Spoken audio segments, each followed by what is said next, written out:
Wave optics का 1 marks का पहला क्वेश्चन दे रखा है, क्वेश्चन नंबर 5, कि यदि व्यतिकरण यानी कि इंटरफेरेंस में कह रहा है कि करने पर दो तरंग यानी कि दो वेव हैं जिनकी तीव्रता यानी कि उनकी इंटेंसिटी का जो रेशो है वो 16:9 है, यानी कि I1 का नाम है और ये I2 है, तो व्यतिकरण के प्रतिरूप में महत्तम एवं न्यूनतम तीव्रता का अनुपात पूछा है। यानी कि तीव्रता का मतलब तो होता है देखो इंटेंसिटी, महत्तम का मतलब मैक्सिमम और न्यूनतम मतलब मिनिमम, यानी कि मिनिमम और मैक्सिमम जो इंटेंसिटी है उसके रेशो के बारे में पूछा है। तो देखो क्वेश्चन में डाटा जो गिवन है वैसा है कि I1 और I2 का रेशियो पता है 16:9 का है, ठीक, और I max by I minimum पूछा है। तो ऐसा होगा I max by I minimum का जो इंटेंसिटी रिलेटेड फॉर्मूला होता है वो होता है under root of I1, maximum के लिए प्लस इस्तेमाल होता है अंडर रूट ऑफ I2 का होल स्क्वायर, डिवाइडेड बाई में नीचे हो जाएगा root I1 minus root I2 का होल स्क्वायर। ठीक है, I1 के लिए रखा है 16 तो अंदर हो जाएगा रूट 16, प्लस में हो जाएगा रूट 9 इस पूरे का होल स्क्वायर, डिवाइड बाई नीचे हो जाएगा रूट 16 माइनस रूट 9 और इस पूरे का होल स्क्वायर। रूट 16 का मतलब होता है 4, क्योंकि 16 का रूट 4 है, ठीक है, स्क्वायर रूट, और 9 का हो जाएगा 3, तो यहाँ पर होने वाला है 4 + 3 का होल स्क्वायर, और नीचे हो जाएगा 4 - 3 का होल स्क्वायर। 4 + 3 मतलब 7, 7 का होल स्क्वायर मतलब कि 49, और 4 - 1 का मतलब 1, 1 में से स्क्वायर करोगे तो 1 ही आने वाला है, यानी कि रेशो हो जाएगा 49/1 का। क्वेश्चन नंबर 6 में दे रखा है कि दो प्रकाश तरंगों के समीकरण दे रखे हैं। देखो दो तरंग है, उन पहली वाली वेव का नाम है Y1, अगली वाली वेव का नाम है Y2। क्वेश्चन में दिया है देखो यहाँ पर A होता है, यानी कि ये A1 की वैल्यू और ये चीज़ जो है वो A2 की वैल्यू है। यहाँ पर लिखा है cos ωt प्लस थीटा, ठीक है। तो अपने को देखो काम क्या है, अपने को यही पता करना था खाली, ये इंटेंसिटी पहले वाले की है तो ये एम्पलीट्यूड है पहले वाले का A1 और ये चीज़ है A2। तो इस क्वेश्चन में को पूछा है कि न्यूनतम व अधिकतम तीव्रता का अनुपात पूछा है, यानी कि मैक्सिमम और मिनिमम इंटेंसिटी का रेशो पूछा है। पहले न्यूनतम लिखा है तो मिनिमम को ऊपर लिखना है और अधिकतम बाद में, यानी कि मैक्सिमम को नीचे लिखना है। तो देखो ऐसा सीन है कि वेव पहली वाली Y1 ये रही, Y2 ये रही, आई मिन बाई आई मैक्सिमम पूछा है। तो ऐसा है कि यहाँ से एम्पलीट्यूड जो A1 होगा वो हो जाएगा 8 और जो A2 की वैल्यू है वो हो जाएगी 6। I minimum by I maximum का जो रेशो था एम्पलीट्यूड को लेके वो था, देखो ऊपर होने वाला है A1 माइनस A2 का होल स्क्वायर, डिवाइड बाय नीचे हो जाएगा A1 प्लस A2 का होल स्क्वायर। मिनिमम में माइनस कर दो, मैक्सिमम में प्लस कर दो, ठीक है। तो अब ऐसा है कि आई मिन बाई आई मैक्स ऊपर A1 की जगह पे हो जाएगा 8 - 2 और नीचे हो जाएगा 8 - 6 सॉरी, और नीचे हो जाएगा 8 + 6, यहाँ भी होल स्क्वायर यहाँ भी होल स्क्वायर। ऊपर माइनस करके आने वाला है 2 का स्क्वायर और नीचे प्लस करके होने वाला है 14 का स्क्वायर। तो ऊपर का स्क्वायर ऐसा है कि इसका होल स्क्वायर भी कर सकते हो कि 2/14 का ये होल स्क्वायर है, तो 2 × 1 = 2 हो जाएगा और 2 × 7 = 1 का स्क्वायर करके आने वाला है 1 और 7 का स्क्वायर करके हो जाएगा 49, तो इसका आंसर हो जाएगा 1/49। अगला क्वेश्चन नंबर 7 है कि 5000 एंगस्ट्रॉन तरंग दैर्ध्य मतलब कि वेवलेंथ होता है, यानी कि लैम्डा दे रखा है 5000 एंगस्ट्रॉन की दो प्रकाश किरणों के मध्य जो कालांतर है, मतलब कि दो वेव है, एक Y1 और एक Y2, इन दोनों के बीच में जो फेज डिफरेंस आएगा, कालांतर मतलब कि फेज डिफरेंस जो आएगा वो 180 डिग्री का है।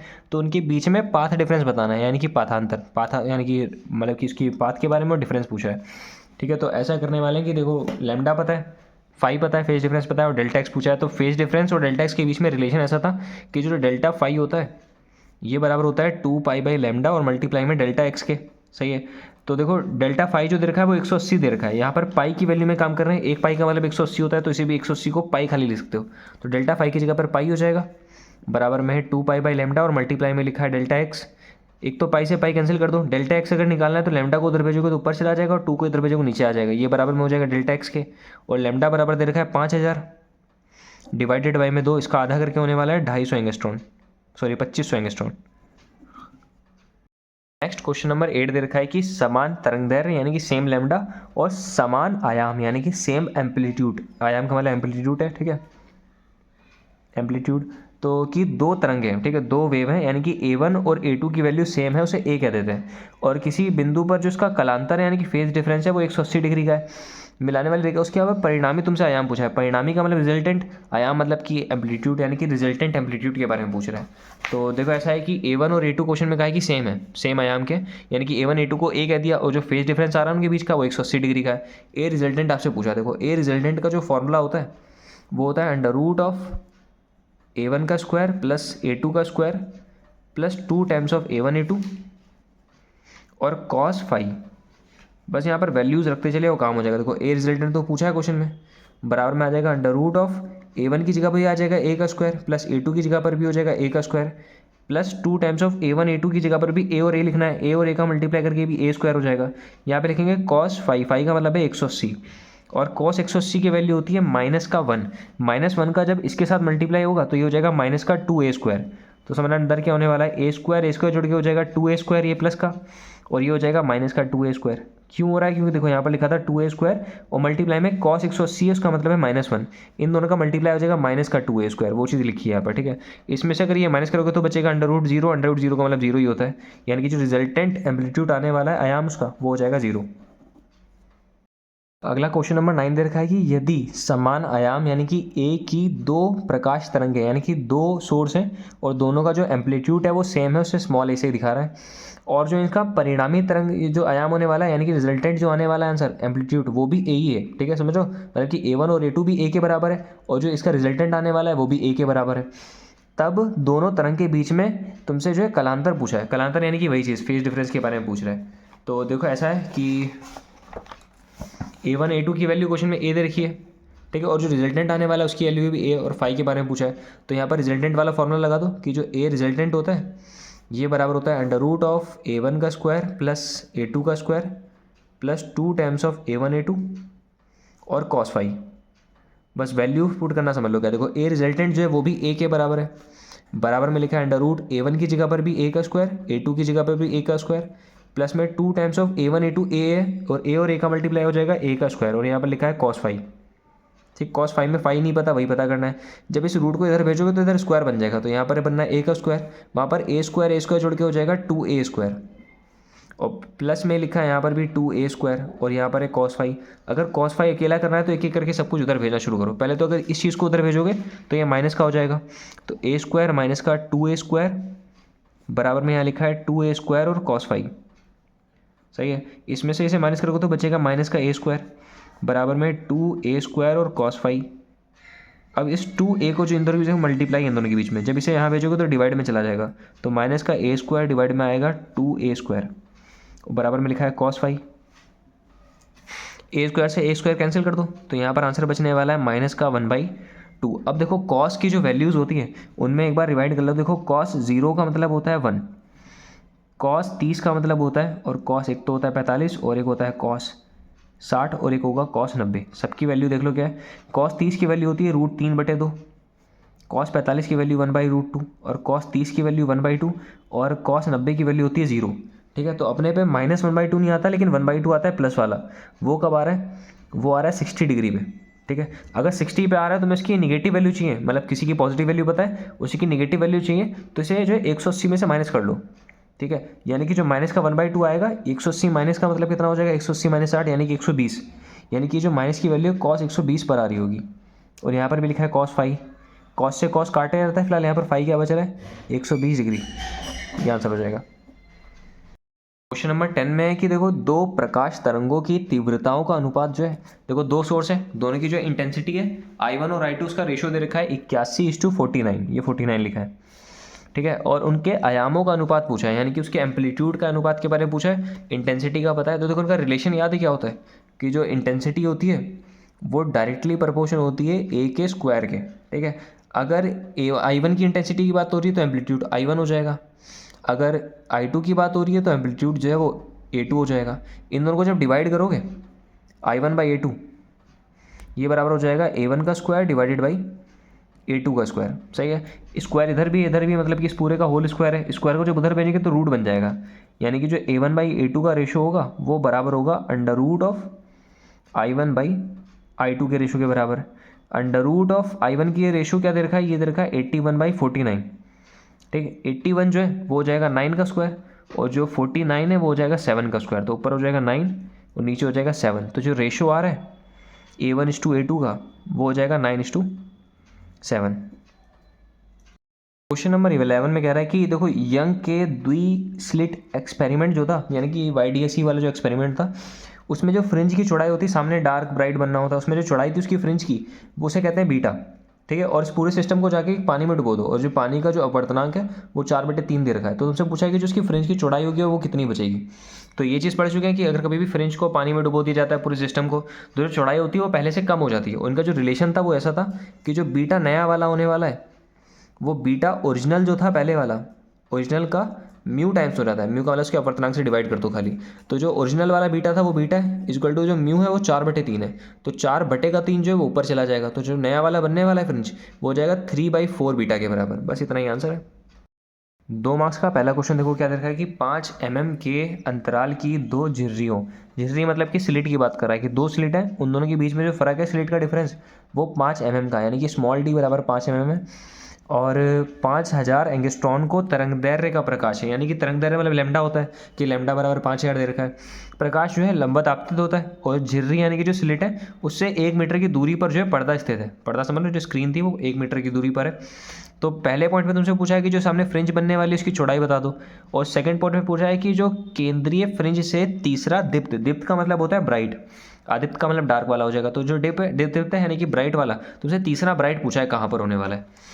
तो देखो ऐसा कॉन्सेप्ट है हल्का सा, स्मॉल डी बराबर 5 mm है, लैम्डा बराबर 5 एंगस्ट्रॉन है, जो कैपिटल डी है 1 है। मेन चीज़ यही चीज़ कि डाटा निकालना समझ जाओ पहले चीज़, फिर फॉर्मूला देख लो क्या पूछा है, बस रखो कैलकुलेशन करो, बस बोर्ड में इससे ज़्यादा कुछ नहीं आ रहा। ठीक है, तो बीटा का फॉर्मूला याद है क्या था? बीटा का फॉर्मूला था लैम्डा कैपिटल डी अपॉन में स्मॉल डी।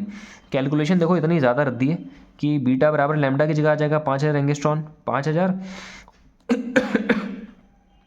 एंगस्ट्रॉन का मतलब होता है 10⁻⁻10, और कैपिटल डी की जगह पर 1 मीटर है, डिवाइडेड बाई में स्मॉल डी जो है 5 mm है। मिलीमीटर को चेंज करने के लिए 10⁻³ से मल्टीप्लाई कर दो, 5 1 5 और ये कैंसिल हो जाएगा 1000 पर। 1000 का मतलब होता है 10⁻3, ऊपर है 10⁻⁻10, सॉल्व करके आ जाएगा 10⁻⁻7, नीचे -3 को ऊपर लेके चलेगा तो हो जाएगा +3, यानी कि जो बीटा आ रहा है वो आ रहा है 10⁻⁻4 मीटर। ठीक है, तो फ्रिंज तो ये आ जाएगी। अगले सेकंड पॉइंट में पूछा था कि तीसरा वाला ब्राइट कहाँ मिलेगा। देखो ऐसा था, डबल स्लिट एक्सपेरिमेंट होता है, सेंटर ये तो होता है सेंट्रल ब्राइट, सेंट्रल ब्राइट में डार्क मिलेगा, पहला डार्क, फिर पहला ब्राइट, दूसरा डार्क, दूसरा ब्राइट, तीसरा डार्क, तीसरा ब्राइट। तो तीसरा ब्राइट तुमसे पूछा है कि थर्ड वाला जो ब्राइट है वो कहाँ पर है। तो देखो ऐसा है कि डेल्टा एक्स का एक बार थ्योरी याद करते हैं, फिर सीधा रिजल्ट जो है वो अभी अच्छा आप लेंगे दिमाग में।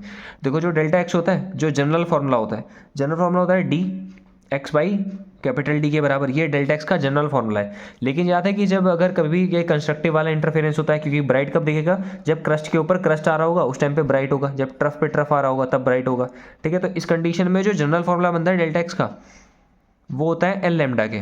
तो दोनों इक्वेशन को आपस में बराबर अगर कह दोगे तो यानी कि जो D x by capital D है ये चीज़ बराबर हो जाएगा एल लैम्डा के। यहाँ से अगर एक्स निकालोगे तो एक्स बराबर आने वाला है n lambda d by small d. ठीक है, ये चीज़ का फॉर्मूला है, और ये किसका फॉर्मूला है? ब्राइट का। अगर एन की जगह पे 1 रखोगे तो पहला ब्राइट आएगा, 2 रखोगे दूसरा ब्राइट, 3 की जगह तीसरा ब्राइट। क्वेश्चन में तीसरा ब्राइट पूछा है, यानी कि एन की जगह पे 3 रख देंगे। अब इसे देखो याद कैसे करना है डायरेक्ट।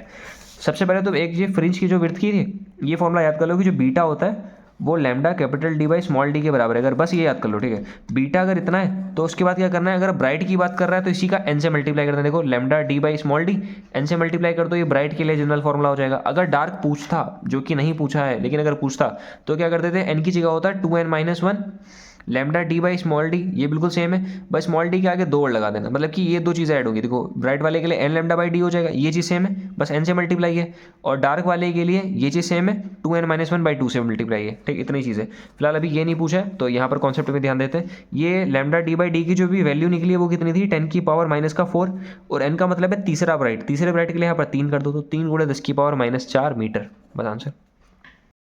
देखो अगला क्वेश्चन क्या है कि तरंगाग्र किसे कहते हैं। पहली बात तो इसे हटा दो, न्यूमेरिकल में ध्यान देते हैं। यंग के प्रयोग में 4000 एंगस्ट्रॉन तरंगदैर्घ्य यानी कि लैम्डा 4000 है, प्रकाश प्रयुक्त किया जाता है। इसे 2 मीटर दूर स्थित एक पर्दे पर दीप्त फ्रिंज की चौड़ाई, देखो ऐसा है कि 2 मीटर दूर एक पर्दा है, उस पर जो दीप्त यानी कि जो ब्राइट की फ्रिंज की चौड़ाई दे रखी है। देखो ऐसी बात है कि जो ब्राइट और डार्क है दोनों की चौड़ाई यहाँ सेम होती है, तो जो इसकी चौड़ाई दे रखी है बीटा वो दे रखा है 0.6 mm के बराबर, और इस पूरे सिस्टम को जाके एक पानी में डुबो देते हैं, एक द्रव में डुबो देंगे जिसका अपवर्तनांक जो है वो 1.5 है, रिफ्रैक्टिव इंडेक्स। ठीक है, तो जो फ्रिंज की चौड़ाई होती है बीटा वो चेंज हो जाएगी, वो कितनी होगी ये पूछा है। तो देखो ऐसा सीन है कि एक एक्सपेरिमेंट ऐसा दे रखा है कि सामने फ्रिंज है, इसकी यहाँ से यहाँ तक की दूरी डी दे रखी है, और जाके एक पॉइंट पे जो है यहाँ पर सेंट्रल ब्राइट होता है, किसी पॉइंट पे जाके जो ब्राइट बनना है उस ब्राइट की जो चौड़ाई थी शुरू में वो बीटा थी, जब पानी में डुबो दोगे तो जो बीटा है वो चेंज हो जाएगा। अब बाकी ये सब जितना रमल दे रखा है, लैम्डा इतना, डी इतना, इन सब का कोई काम ही नहीं है। सीधा बात है, देखो बीटा न्यू पूछा है, और बीटा न्यू बराबर क्या होता है कि बीटा ओरिजिनल डिवाइडेड बाई में n कर दो, खाली अपर्तनांक से डिवाइड कर दो। ओरिजिनल कितना था 0.6 mm, डिवाइड कर दो 1.5 के साथ में, यहाँ पॉइंट से पॉइंट कैंसिल हो जाएगा, 3 के टेबल से कैंसिल करोगे तो 3 पे 2 पे कट जाएगा, और ये 5 पे, मतलब आ रहा है 2/5। 2/5 का मतलब हो जाएगा 0.4, क्योंकि ये वैल्यू mm में चल रही थी, तो यहाँ भी आंसर हो जाएगा mm में, बस आंसर। देखो नेक्स्ट क्वेश्चन क्या दे रखा है कि अगला क्वेश्चन डिफ्रैक्शन के ऊपर है, ठीक है। तो क्वेश्चन में दे रखा है कि एक तरंग है जिसका लैम्डा जो है वो दे रखा है 6 × 10⁻⁵ सेंटीमीटर वाले प्रकाश का एक समांतर पुंज 0.2 mm चौड़ी एक स्लिट पर पड़ता है, ठीक है। जो स्लिट की चौड़ाई जो है वो 0.2 mm है, इस बार दो स्लिटों के बीच की दूरी नहीं दी है, स्लिट की चौड़ाई है, ठीक है। और केंद्रीय उच्चिष्ट का कोणीय चौड़ाई क्या है वो पूछिए, कोणीय चौड़ाई यानी कि एंगुलर विड्थ पूछ रहा है, और 2 मीटर दूर जो पर्दा है उस पर्दे पे रेखीय चौड़ाई क्या होगी उसकी। देखो दो चीज़ें पूछिए, तो हल्का सा तुम्हारी बातों को थोड़ा क्लियर कर दें। देखो ये बात साफ बोल नहीं पाया, ठीक है। तो देखो ऐसा है कि एक सामने स्लिट है, उस स्लिट की जो चौड़ाई दे रखी है b, उसकी वैल्यू है 0.2 mm, ठीक है। और जो यहाँ से वेव आने वाली है उसका लैम्डा दे रखा है 6 × 10⁻⁵ सेंटीमीटर। तो सेंटीमीटर को चेंज करने के लिए 10⁻2 से मल्टीप्लाई करेंगे, और यहाँ पर 10⁻³ से मल्टीप्लाई कर देंगे, और जो यहाँ से यहाँ तक की दूरियों से दे रखा है कैपिटल D। पहली बात क्वेश्चन में पूछी ये कि जो सेंटर से जो ये बीच में बनता है एरियल डिस्क जो बनती है, वो एंगल यहाँ पर जो एंगल बना रही थी बीच में, उस एंगल के बारे में पूछा है, यानी कि कोणीय चौड़ाई, कोण का मतलब होता है एंगल, एंगल वाली चौड़ाई के बारे में पूछा है। तो ऐसा होता है, देखो बेस से जो ये एंगल होता है इसे कहते हैं थीटा फर्स्ट डार्क, सेम बिल्कुल नीचे भी होगा थीटा फर्स्ट डार्क, दोनों को मिला के जो कोणीय चौड़ाई होने वाली है, फर्स्ट में कोणीय चौड़ाई वो हो जाएगा 2 times of theta first dark, ठीक है। 2 और जो थीटा फर्स्ट डार्क आता है वो होता है लैम्डा बाई बी पर, सही। तो यहाँ पर देखो 2 लिखना है, और लैम्डा की जगह हो जाएगा 6 × 10⁻⁵, और फिर सेंटीमीटर को चेंज कर लो 10⁻⁻2, डिवाइड बाई स्मॉल b का मतलब है 0.2 × 10⁻⁻3। इस पॉइंट को हटाने पर ऊपर एक जीरो बनता है, 2 × 1 = 2 और 2 × 10 हो जाएगा, सही है। 20 यहाँ पर बच रहा है ऊपर 6, बाकी 10 के बंदे हैं। 10 के बंदे देखो क्या होगा, 10⁻⁻5 -2 का मतलब हो जाएगा -7, ठीक है। तो ऊपर बनना है 10⁻⁻7, इस 3 को ऊपर लेके चले जाओ, प्लस का 3 हो जाएगा, और एक ये 10 था यानी कि प्लस का 1, तो ये 3 और ये मिला के हो जाएगा प्लस का 4, 4 में से 7 को माइनस कर दो, आंसर आ जाएगा 6 × 10⁻⁴, ठीक है। और क्योंकि कोणीय चौड़ाई है तो इसे रेडियन में लिखते हैं, रेडियन, ठीक है। ये आंसर हो जाएगा पहला पॉइंट। सेकेंड पार्ट में क्या पूछा था कि जो पर्दे पर रेखीय चौड़ाई पूछा। देखो एंगुलर का मतलब तो एंगल वाला आ गया, रेखीय चौड़ाई का मतलब क्या है कि जो पर्दे पर ये जो चौड़ाई बननी है इसकी, ये चीज़ ये पूछा है। तो ये बताया था डायमीटर होता है, ठीक है। और डायमीटर का फॉर्मूला क्या बनाया था कि जो डायमीटर का फॉर्मूला होता है वो होता है 2 times of theta first dark, और इसका मल्टीप्लाई कर देते हैं कैपिटल D के साथ में, ठीक है। तो 2 times of theta first dark तो अभी जस्ट निकाला है 6 × 10⁻⁴, और मल्टीप्लाई कैपिटल D से कर दो, कैपिटल D का मतलब था 2 का इससे मल्टीप्लाई करके हो जाएगा 12 × 10⁻⁴। या लिखने का तरीका एक और है, 1.2 × 10⁻³ लिख दो, ठीक है। 1 मिनट, यहाँ पर 7 में समझ करके यहाँ पर -3 बचेगा, तो यहाँ पर -3 है, ठीक है। तो ये -3 है, उसके बाद अगर वहाँ पॉइंट लगाओगे तो -2 हो जाएगा, और -2 का मतलब क्या होता है सेंटीमीटर, तो सेंटीमीटर कर दो। फिलहाल आंसर यहाँ छोड़ दोगे तब भी कोई दिक्कत नहीं है, बस मीटर में लिख देना।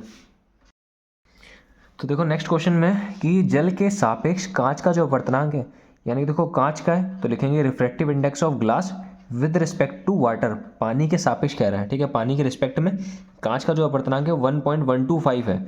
यदि कांच में प्रकाश की चाल इतनी है, मतलब कि कांच में जाने के बाद स्पीड इतनी दे रखी है, तो जो जल में स्पीड थी वो पूछा है। देखो वेलोसिटी म्यू यानी कि रिलेटिव वाला सीन है, तो ऐसा दे रखा है refractive index of glass with respect to water, पता है 1.125 है।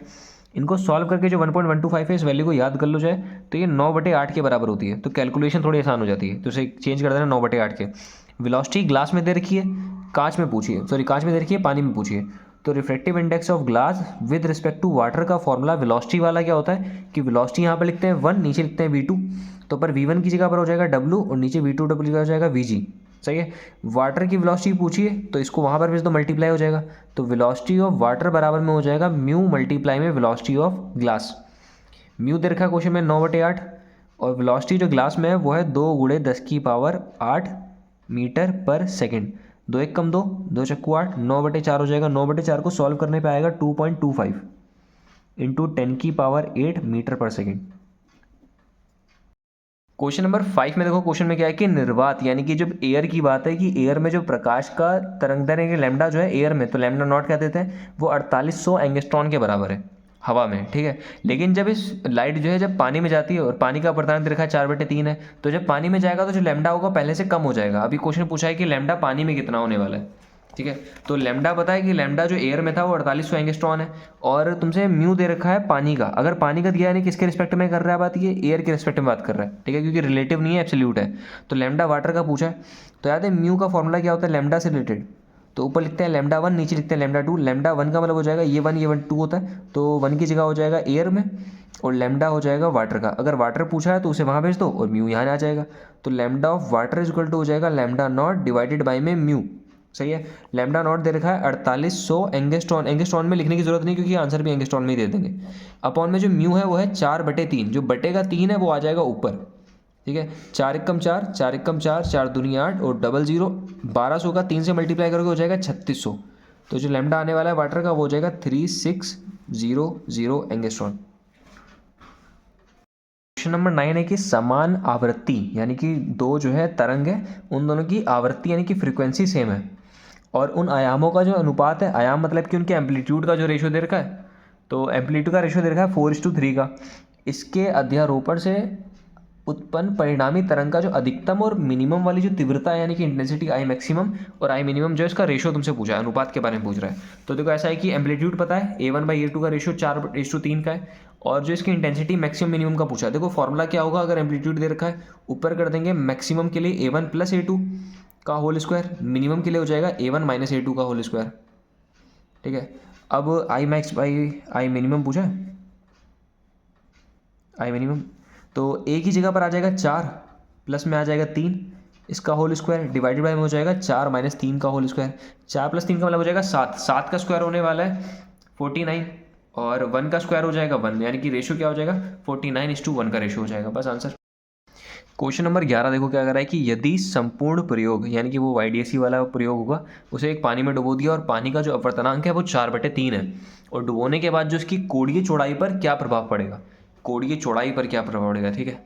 तो ऐसा है कि कोणीय चौड़ाई का मतलब होता है इसका थीटा डेल्टा भी। देखो ऐसा है कि अपवर्तनांक 4/3 है, और जो ओरिजिनल बीटा होता है, और जो नया वाला होने वाला है बी न्यू वाला, तो वो होता है बीटा न्यू वाला होता है बीटा ओरिजिनल डिवाइडेड बाई में अपवर्तनांक के बराबर, बीटा ओरिजिनल बीटा के बराबर है, और जो ये हो जाएगा 4/3 यानी कि 3 ऊपर चला जाएगा, मतलब कि 3/4 गुना हो जाएगा, ठीक। जो नया वाला है वो पुराने वाले का 3/4 गुना है, बस आंसर।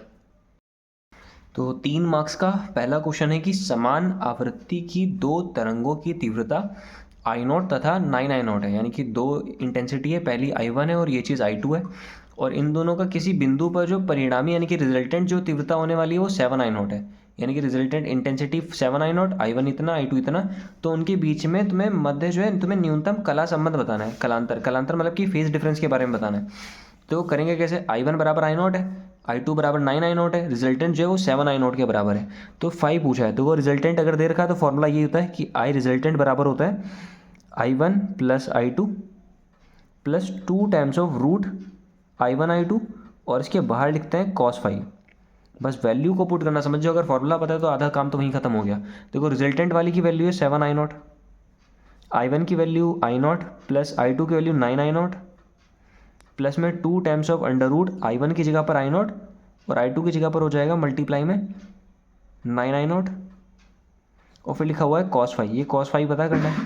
तो देखो ये और ये मिला के हो जाएगा 10, 10 को जब उधर भेजेंगे तो हो जाएगा -10, तो यहाँ पर लिखेंगे -10I0 बराबर में यहाँ पर क्या था 2 टाइम्स ऑफ, देखो I0 दो पेयर है, इसमें से एक बार I0 बाहर आ जाएगा, और रूट में से जब 9 को बाहर निकालेंगे तो 3 बाहर आएगा, जब 3 बाहर आएगा आगे 2 पहले से लिखा है, 3 और 2 का मल्टीप्लाई हो जाएगा 6, तो ये चीज़ आने वाली है 6I0 के बराबर, और यहाँ पर लिखा हुआ है cos5। अब इन दोनों को सॉल्व करके आंसर आने वाला है -3I0 बराबर में 6I0, और लिखा हुआ है cos5।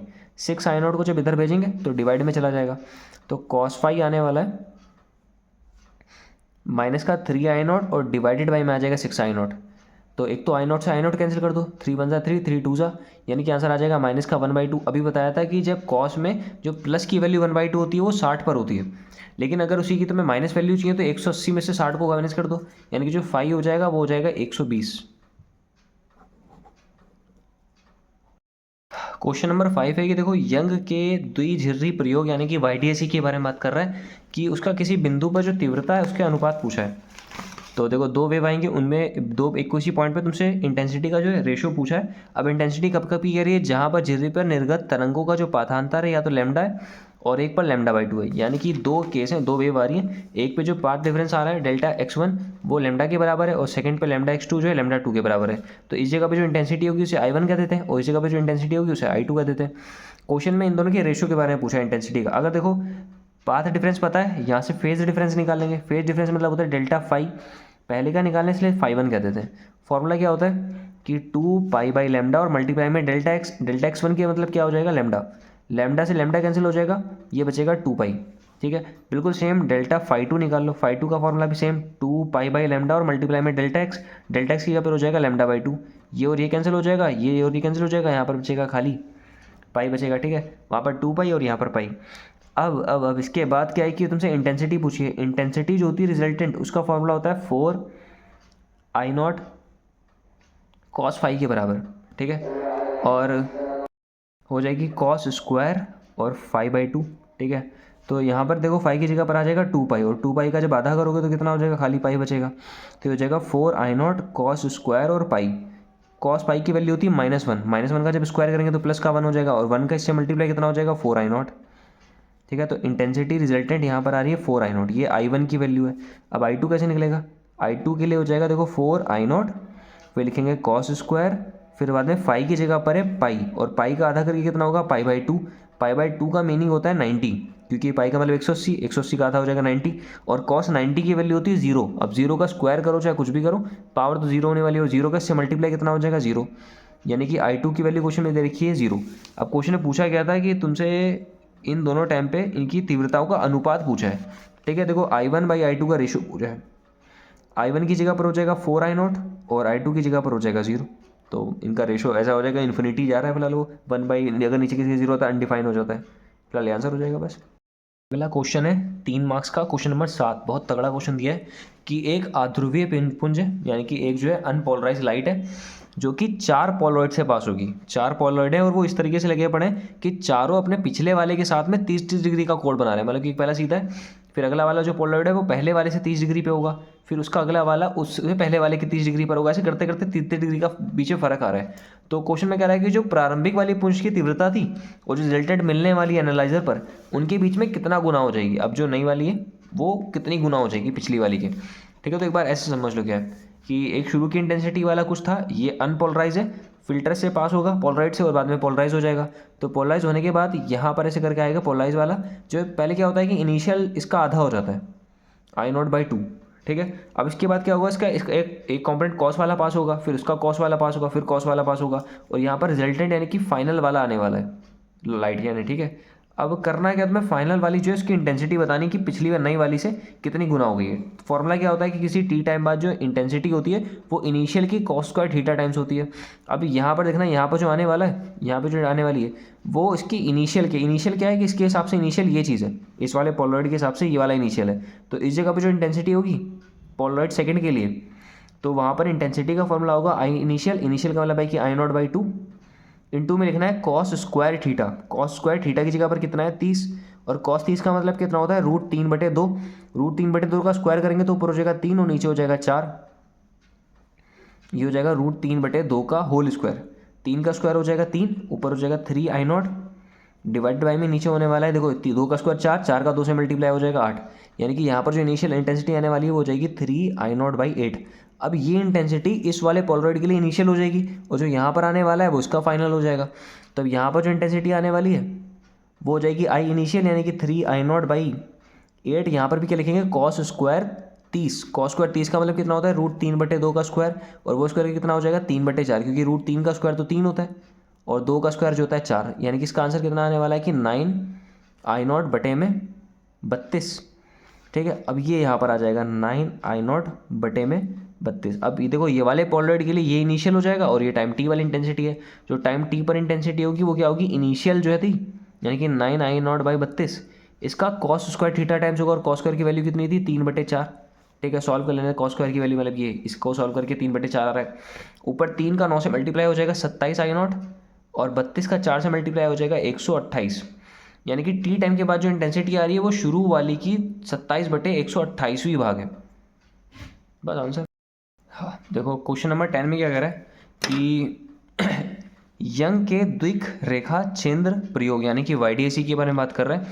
उसकी स्लिट में जो है 0.28 mm की दूरी पर है, मतलब कि जो दो पॉइंट थे उन दोनों के बीच की दूरी यानी कि स्मॉल डी दे रखा है 0.28 mm के बराबर, और पर्दा जो है 1.4 मीटर की दूरी पर है, यानी कि स्लिट से पर्दे तक की जो दूरी दे रखी है वो 1.4 मीटर है। केंद्रीय दीप्त यानी कि जो सेंट्रल ब्राइट है उससे चौथा वाला जो ब्राइट आने वाला है, चौथा वाला ब्राइट जो है वहाँ तक की दूरी जो है ये दे रखी है। ठीक है, और क्वेश्चन में पूछा है कि इस प्रयोग में तुमसे तरंग दैर्घ्य पूछी है और जो फ्रिंज की जो विड्थ होने वाली बीटा वो पूछा है। तो कैसा सीन है कि एक YDAC वाला सिस्टम है। ठीक है, तो ये जो स्लेट की दूरी है ये स्मॉल डी ये पता है क्वेश्चन में, ये कैपिटल डी यहाँ से यहाँ तक का ये पता है, और जो सेंट्रल ब्राइट से जो सेंट्रल ब्राइट है यहाँ से जो चौथा वाला ब्राइट आएगा ऊपर यहाँ से लेके वहाँ तक की दूरी यानी पूछी है तुमसे। ठीक है, तो मैंने क्या बताया था, देखो दूरी का फॉर्मूला पहले तो जो बीटा का फॉर्मूला है वो याद कर लो। बीटा बराबर क्या होता है, lambda d by small D, ये लैम्डा का फॉर्मूला है बीटा का। बीटा तो क्वेश्चन में पूछा है, इसके लिए लैम्डा की जरूरत है, बाकी तो पता है। अब लैम्डा कहाँ से आएगा, इस चीज़ से कि जो ब्राइट पता है। अब जो ब्राइट की दूरी होती है एक्स ब्राइट, वो फॉर्मूला क्या होता है, देखो ये तो सेम लिख दो लैम्डा डी बाई डी, बस इसका एन से मल्टीप्लाई कर देना ब्राइट वाले के लिए। ठीक है, और एन का मतलब कितना है, चौथा ब्राइट है तो यहाँ पर आ जाएगा 4 मल्टीप्लाई। क्वेश्चन में लैम्डा देखो अभी वैल्यू नहीं रखते, पहले सीन क्या है, देखो लैम्डा पूछा है तो बाकी सबको उधर भेज देते हैं। तो लैम्डा बराबर क्या हो जाएगा एक्स ब्राइट, और ये उधर चला जाएगा तो स्मॉल डी, और डिवाइड बाय में हो जाएगा एन और आ जाएगा कैपिटल डी। अब वैल्यू रख दो। एक्स बी का मतलब है ब्राइट कहाँ पर मिल रहा था 1.2 सेंटीमीटर पे, तो 1.2 इंटू सेंटीमीटर की जगह पर 10 की पावर माइनस का 2 आ जाएगा। स्मॉल डी की जगह पर आ जाएगा 0.28 इंटू 10 की पावर माइनस का 3 आ जाएगा। डिवाइडेड बाय में लिखा है एन, एन का मतलब है चौथा ब्राइट है तो 4 हो जाएगा, और कैपिटल डी है 1.4 मीटर के बराबर। ठीक, अब लैम्डा को सॉल्व करना शुरू कर दो।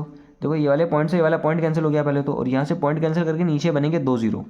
ठीक है, 14 1 कम 14, 14 दूनी 28, 4 1 कम 4, 4 3 12, 3 का 2 से मल्टीप्लाई हो जाएगा 6, गुणा में 10 की पावर समझना गया। 10 की पावर देखो -2 है और ये -3 है तो ये होने वाला है माइनस का 5, और ये 10 की पावर 2 से ऊपर लेके जाएंगे तो हो जाएगा 10 की पावर -2, तो ये हो जाएगा माइनस का 2। ठीक है, तो फाइनल आंसर आने वाला है 6 इंटू 10 की पावर माइनस का 7 मीटर। ठीक है, लैम्डा आ गया। अगली चीज़ क्या, तुमसे बीटा पूछा था। अब बीटा का फॉर्मूला क्या बताया मैंने अभी, lambda capital D by small d. ठीक है, ये तो याद करना ही करना है। ठीक, ब्राइट और डार्क वाले इसी से बन जाते हैं। तो लैम्डा की जगह पर हो जाएगा 6 इंटू 10 की पावर माइनस का 7, कैपिटल डी है 1.4, डिवाइडेड बाई में स्मॉल डी दे रखा है 0.28। ठीक है, और एम है तो यानी कि 10 की पावर क्या आ जाएगा माइनस का 3। अब थोड़ा सॉल्व करना शुरू कर दो। देखो अगर ये वाले पॉइंट के बाद 2 डिजिट है, ये वाले पॉइंट के बाद 1 डिजिट है, तो यहाँ पर एक 0 बना लो। अब पॉइंट से पॉइंट कैंसिल हो जाएगा। ठीक, 14 1 कम 14 और ये 0। ठीक, 14 दूनी 28, 2 1 कम 2, 2 3 6, यानी कि बीटा इक्वल टू गिनती में तो 3 बचा है, बाकी 10 की पावर -7, ये हो जाएगा प्लस का 1, और 10 की पावर -3 ऊपर जाके हो जाएगा प्लस का 3, ये दोनों जोड़ के हो गए 4। 7 में से 4 घटा दोगे तो कितना बचेगा 3, यानी कि बीटा इक्वल टू 10 की पावर माइनस का 3 मीटर के बराबर हो जाएगा।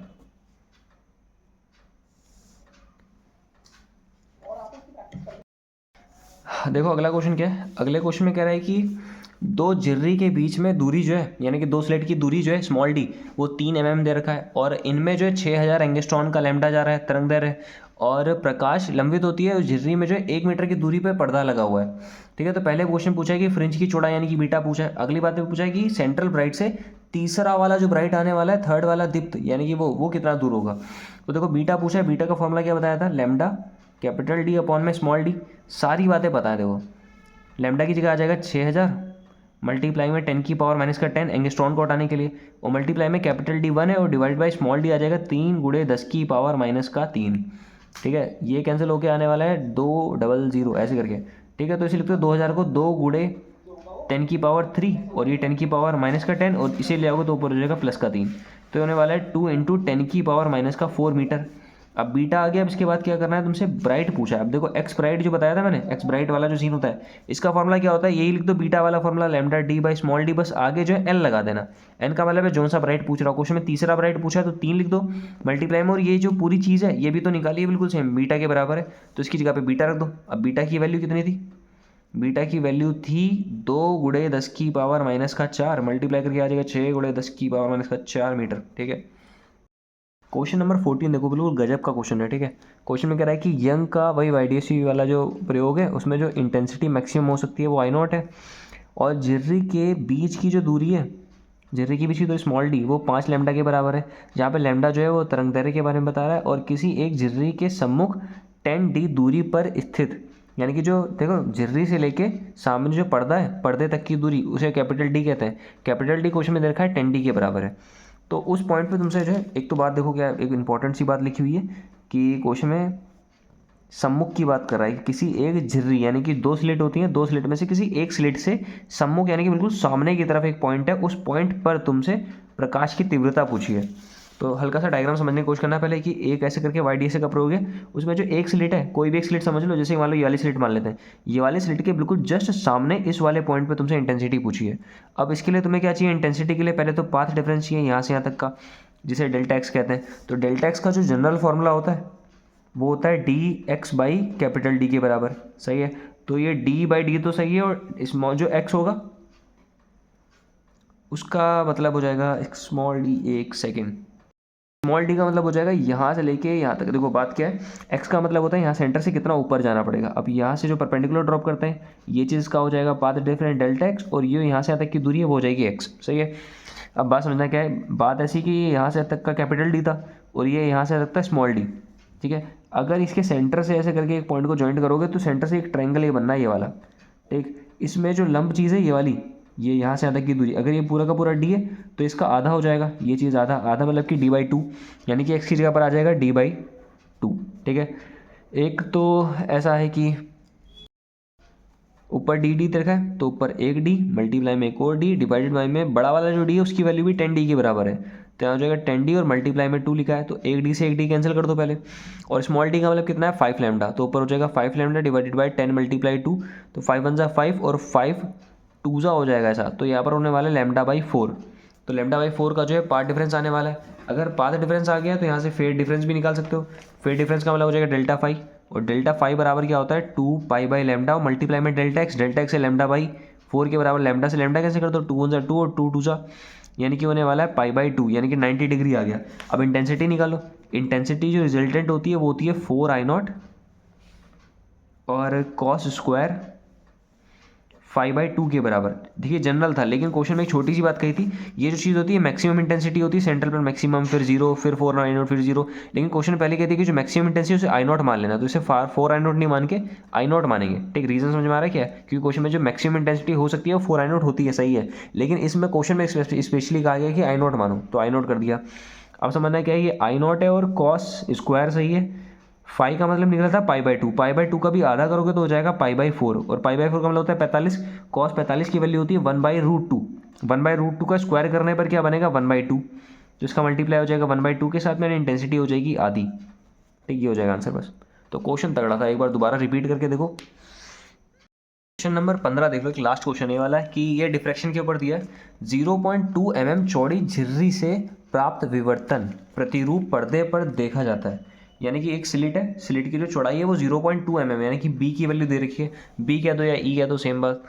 ठीक है, और कह रहा है कि यदि पर्दा झिर्री से 2 मीटर की दूरी पर है, यानी कैपिटल डी बराबर 2 मीटर है, तथा केंद्रीय उच्चिष्ट, या केंद्रीय उच्चिष्ट का मतलब क्या होता है, जो सर्कल में जो सर्कल बनना होता है बीच में सेंटर पर, तो उसकी बात कर रहा है एरियल डिस्क जो होती है उसके दोनों ओर, मतलब कि सेंटर से ऊपर 5 mm और सेंटर से नीचे 5 mm।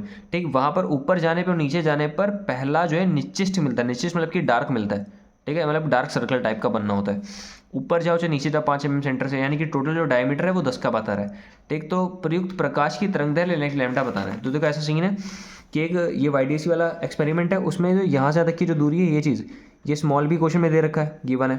ठीक है, और ये यहाँ से तक की जो दूरी है कैपिटल डी, ये क्वेश्चन में गिवन है, और क्वेश्चन में क्या कह रहा है कि सेंटर से 5 mm ऊपर और 5 mm नीचे जाने पर, ये तो देखो एरियल डिस्क की ब्राइट होती है, रोशनी होती है, इसके बाद पहला निश्चित ये मिलता है, यानी कि यहाँ से इतना ये डार्क होता है, अंधेरा होता है। ठीक है, ये यहाँ से तक का फिर अंधेरा होता है, फिर दोबारा ब्राइट मिलना शुरू होता है।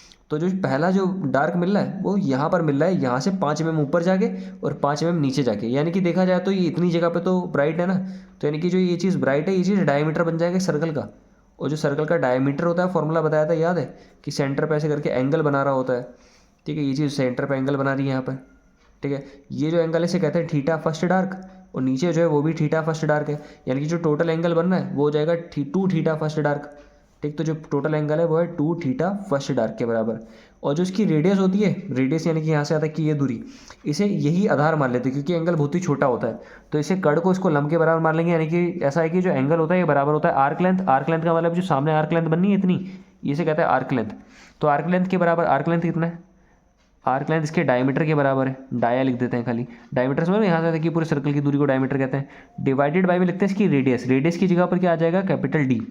ठीक है, अब अगर यहाँ से डायमीटर का फॉर्मूला निकालेंगे तो फॉर्मूला होता है डाया is equal to 2 theta first dark, और इसका मल्टीप्लाई कर देते हैं कैपिटल डी के साथ। ये डायमीटर का फॉर्मूला है, सीधा याद कर लो तो भी सही है, थ्योरी से याद करोगे तब भी बेहतर है। ठीक है, तो यहाँ पर हो जाएगा 2 और थीटा फर्स्ट डार्क आता है लेमडा बाई बी, और मल्टीप्लाई में हो जाएगा डी, और ये चीज़ है डायमीटर के बराबर। ठीक है, अगर यहाँ से लेमडा पता करना है तो बाकी सब उधर भेज देते हैं। तो लेमडा बराबर में होने वाला है, देखो डाया जो डिवाइड में था ऊपर चला जाएगा, स्मॉल बी डिवाइडेड बाय में आ जाएगा 2 और मल्टीप्लाई में कैपिटल डी। ठीक है, अब वैल्यूज़ को पुट करना शुरू कर दो। तो डायमीटर दे रखा था क्वेश्चन में 10 mm, क्यों, देखो यहाँ से यहाँ तक का 5 है, ऊपर से यहाँ तक 5 है, 5 और 5 जोड़ के 10 हो जाएगा, टोटल हो जाएगा 10 mm। mm को चेंज करने के लिए 10 की पावर माइनस 3 से मल्टीप्लाई कर दो। स्मॉल बी की जगह पर हो जाएगा 0.2 इंटू 10 की पावर माइनस का 3, क्योंकि mm में दिया था। डिवाइडेड बाय में लिखा है 2, और मल्टीप्लाई में जो डी है वो भी कितना ही है, वो 2 ही मीटर है। यहाँ से पॉइंट को हटाएंगे तो नीचे एक 0 बनेगा, 2 1 ज़ा 2 और 2 10 ज़ा 20, और 10 से 10 कैंसिल हो जाएगा। ठीक, ऊपर क्या बच रहा है, ऊपर है 10 की पावर माइनस 3, 10 की पावर माइनस 3 मतलब कि 10 की पावर माइनस का 6, और ऊपर मल्टीप्लाई में 1/2 है, 1/2 को सॉल्व करने पे आता है 0.5। तो इसलिए तो 0.5 इंटू 10 की पावर माइनस का 6, पॉइंट को हटाने पर नीचे एक 0 बनता है, 0 को ऊपर ले जाओ तो -1 एक और हो जाएगा, -6 और -1 मतलब हो जाएगा 5 इंटू 10 की पावर माइनस का 7 मीटर। अगर एंगस्ट्रॉन में चेंज करना है तो 10 की पावर माइनस 10 होना चाहिए था। तो इसके लिए क्या कर सकते हो कि ऊपर भी 10 की पावर 3 से मल्टीप्लाई कर दो, और नीचे भी 10 की पावर माइनस 3 से मल्टीप्लाई कर दो। तो 10 की पावर माइनस 3 ऊपर जाके हो जाएगी 10 की पावर माइनस का, ये देखो इसका मल्टीप्लाई तो 5000 हो गया पहले, इसका और 5 का मल्टीप्लाई 5000 कर दिया। ठीक है, और 10 की पावर -7 और माइनस इसे ऊपर ले जाओ, -3 हो जाएगा, -3।